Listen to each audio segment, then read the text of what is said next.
It's okay, they finish it. It's okay, they finish it. Miss Cory Vidanes, kinumpirma na nagde-date na itong si Paolo and Kim. Itong si Paolo and si Kim, super hingi ng sorry dito kay Miss Cory Vidanes nang makita nila after nilang magmula sa di umano'y bakasyon.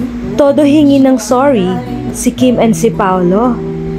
At ang pinagtataka ng marami, ano ba yung kailangan niyang ihingi ng sorry?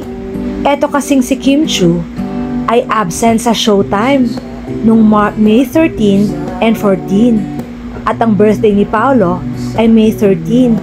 Kaya naman maraming haka-haka na magkasama ang dalawa noong birthday ni Paolo. At posibleng may hindi na attendan na involving Miss Cory Vidanes kaya hingi sila ng hingi ng sorry. Kaya naman super happy ng mga fans ngayon na mismong nanggaling kay Miss Cory Vidanes na nagde-date ang dalawa. Ikaw, anong masasabi mo? Love you so Nagde-date much. nga ba? Tita, anong gagawin ko para mapatawad ko? It's okay, they finish it. Bakit? Nakuubos na.